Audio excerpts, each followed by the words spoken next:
rồi bố mua thạch cho em. Ui. Bên đây chị cười thạch nào. Nhá, ăn dần thôi nhá. Vâng. Đây. Bố mua cho đấy. Bóc ít xong chia em mỗi người một ít nhá. Bóc kiểu gì? Ở đây.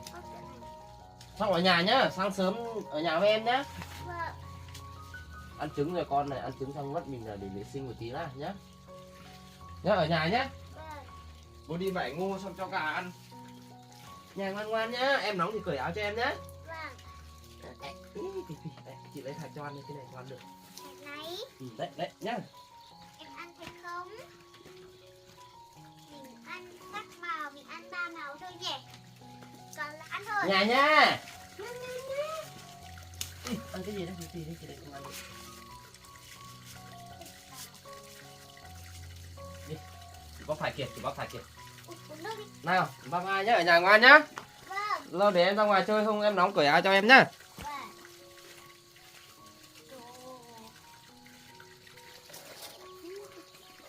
Không có chỗ ngủ à? Đi vào trong đi. Vào trong đi.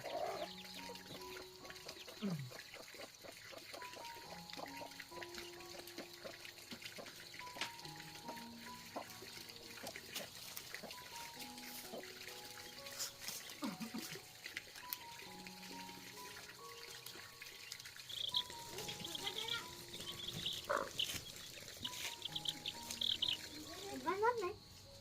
Mát này. Mát này. Mát này. Mát đi. Đây này, hai lần này này. Mát không. Ở đây. Thế lại mát nha. Để mát tiếp nha. Mát này. Mất rồi. Mát rồi.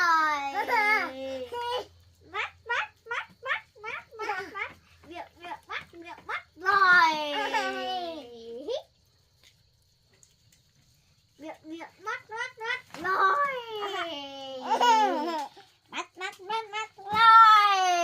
Mất rồi ra rồi. Mắt này, mất rồi rồi. Nóng á. Thế mình cởi áo ra nhé. Wow.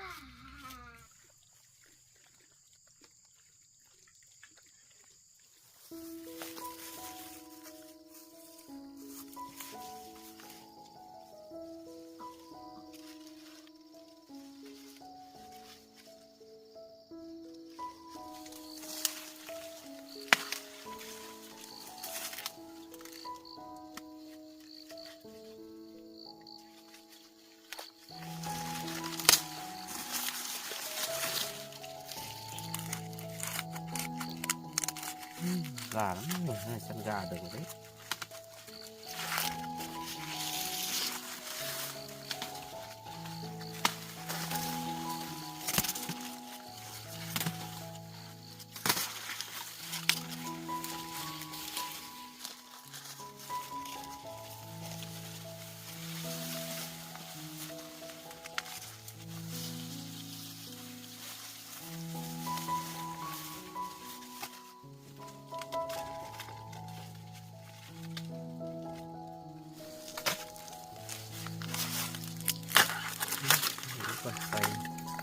Này chắc là nên luộc đấy. Già lắm rồi.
hết rồi. Ăn ỉa cả cứt đây. Tiếc thế nhỉ, nhiều chuột thế. Đây cũng ăn.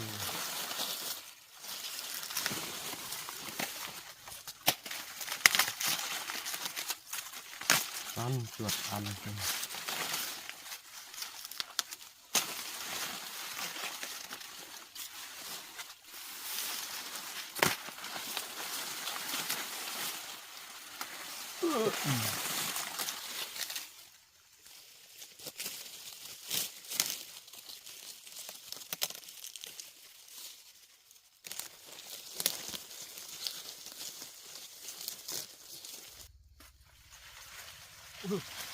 Cao thế.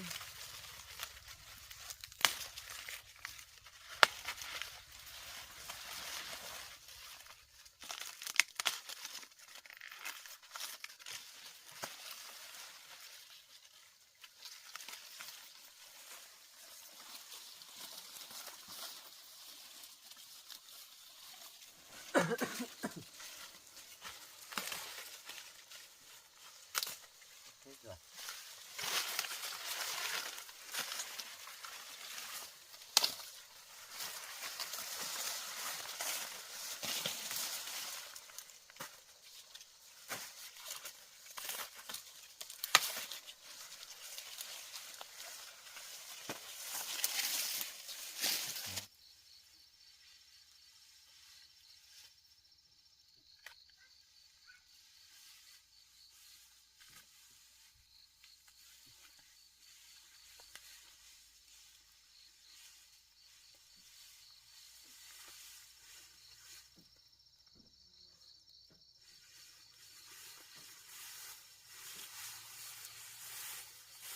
Chắc đủ rồi.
Ngồi đấy á? Cả em vé cơ à?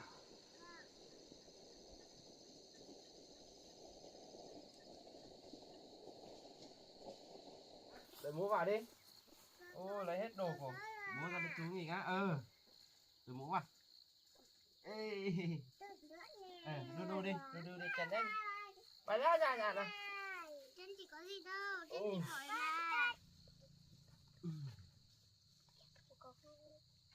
Hết ngô chăn gà rồi đúng không? Vâng. Cái nhà chú đổ ngô xuống nào. Đổ ở đây nha. Con lấy ghế vào đây ngồi nào. Đây, đây.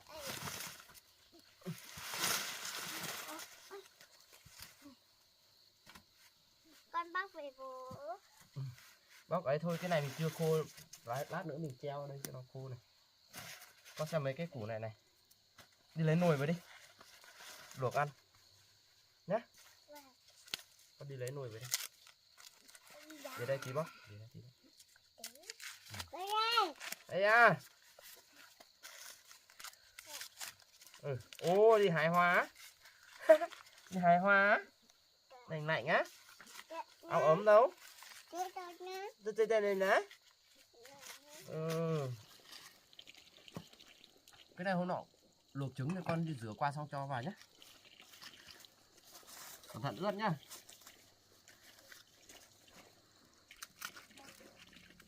Ô, không được hái thì là.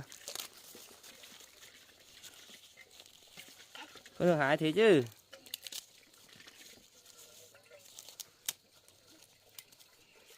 Hái hỏng hết hoa rồi.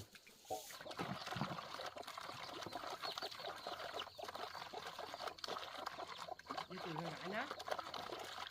Ôi, hái hết hoa rồi.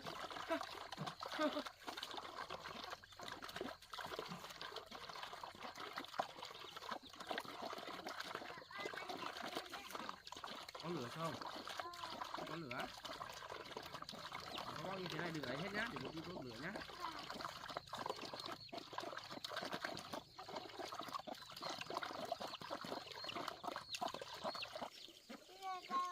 Cô bé đấy. Cô bé đấy.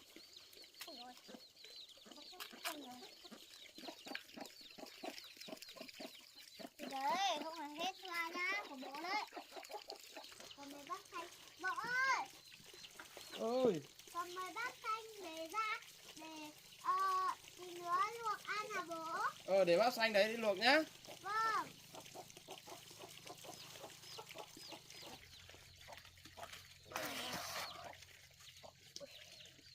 Lúc năm này. Bây giờ ra nhá. Ra vào máy. Ra. Đi ra quên. Đi đâu đấy? Cầm cái que đấy chọc vào đầu nhá. Cẩn thận chọc vào mắt nhá. Cắn đấy không ra đấy đâu. Con để em ra đấy nhá. Vâng. Bắt em về đi. Mua đồ đồ này em ơi. Mua đồ đồ này. Mua đồ đồ này. Mua đồ đồ này. Mua con van mua đồ đồ này. Mua đồ đồ này. Là cho ngu ở đâu? Ui, con gái.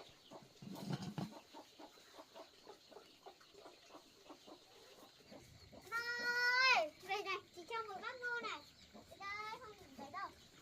Con mò cái. Con em vào đi. Con mò cái cắn. Con mò cái cắn ấy. Con kích này nó kích vào đây đây. Đi. Với chị đu đu đi, đu đu đi. Đi đu đu với chị nhá. Đu đu kìa. Đu đu kìa.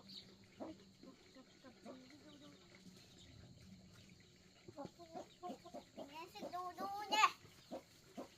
Bố ơi, chắc con gà to lắm rồi ấy, để con chăn con gà nhá. Rồi em đi thì bố khắc chăn. Vâng. Không để em nghịch em ngã đấy nhá.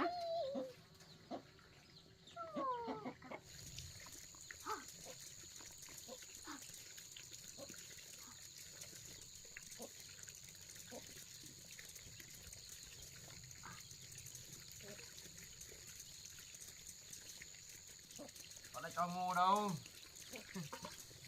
Đấy đấy đu đu đi. Ngô cho vào chứ nhỉ. Con kiến thích à? Con gì đấy? Con gì đấy? Con gì đấy? Ui dồi ôi, mình đá đấy. Ngồi lên đây. Ngồi lên đây. Muốn trà. Rồi. Hay đu. Hay đu đu đu. Ghê ghê ghê. Đến đây đây. Đu. Đu.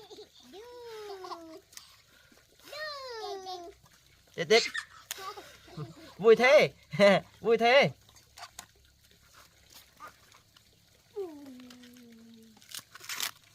Vui thế. Ngã nhá, ngã nhá.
Được. Ba thế, sao lại lâu thế nhá.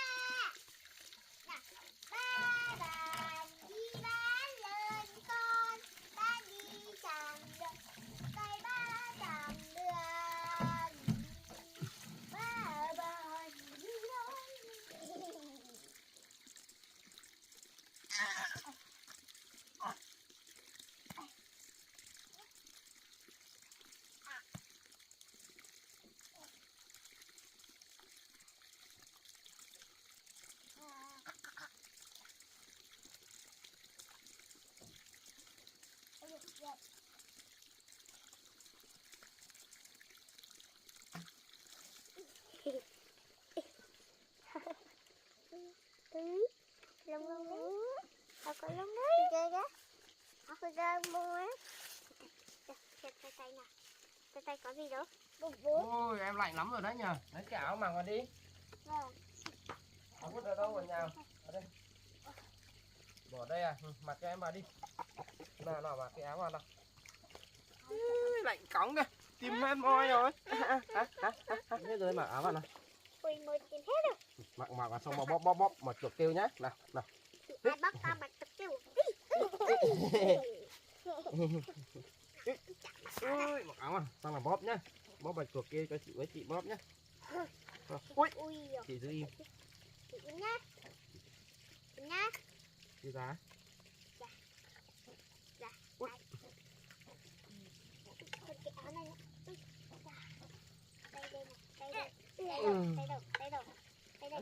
Dạ. Dập dập Nó đóng vào lạnh nhá. Bật dạ. Im. Đu đấy. Bữa đó. Cẩn Cẩn. nói gì đấy? Đấy. Giữ im em. Cho mình nè. Du.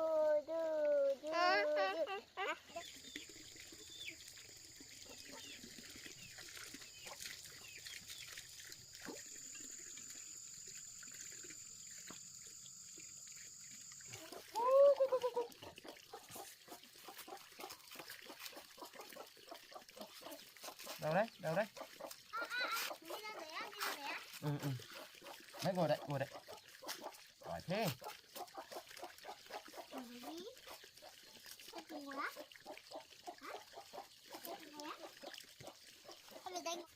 Có dép vào cho em đi kìa. Ủa tôi đeo về à? Áo gà kìa. Đấy.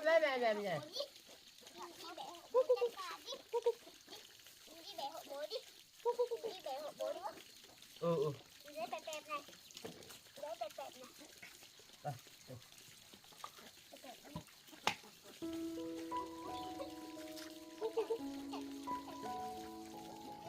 Bố đấy.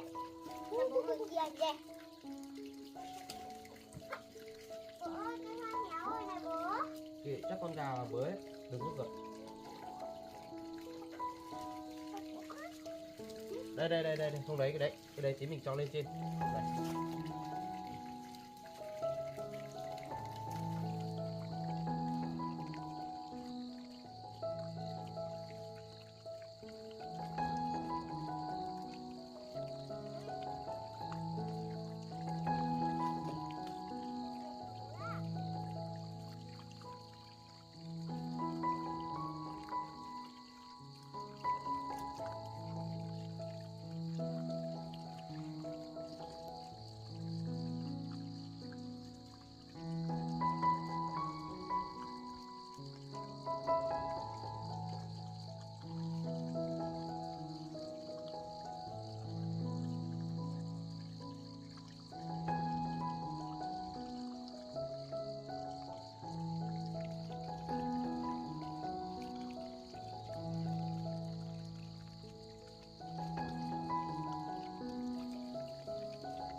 Ôi, chí rồi.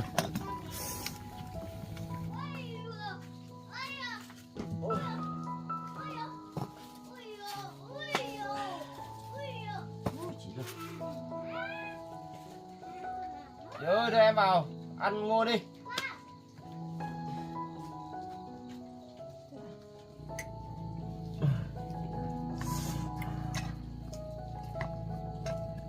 Ôi. Được rồi, đây. Đây, ngồi đây nhá, ngồi ghế đây nhá. Đây ngô lố, đâu rồi bé à? Ôi tối rồi này, về đây này. Về đây. Nào. Tối rồi nhỉ. Đây bé về đây ăn ngô đó.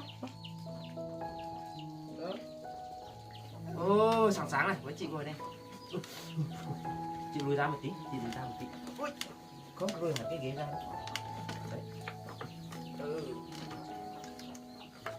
Được. Mắm mắm. Đây. Của chị cái này. Chị cái to hơn này.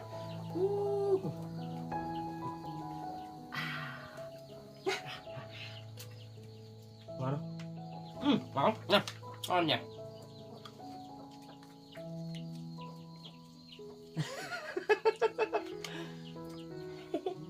Hai cái sợi là gì đấy? Ở đây nhá. Ăn nhá. Bố đi làm nốt cái này, trong tối mất. Rồi bố để ra nhá.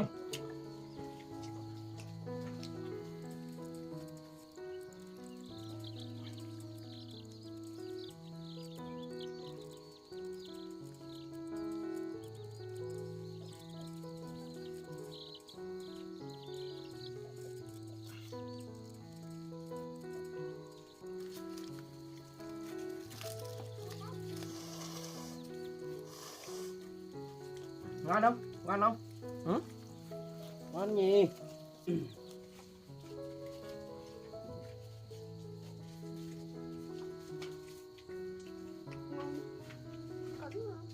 Cũng ngon. Con chơi ai đó? Và tạt tạt đó. Ai nữa? Ai nữa? Của bố á. Ngon không? Ngon. Ngon gì? Mà tiếp gì? Ngon đấy. Ngon đấy.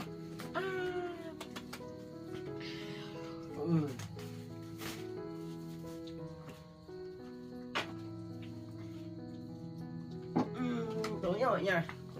Ngon nha. Ăn nhá, ăn cho no nhá. Chúng em nhá, bố dọn dẹp cái này nhá.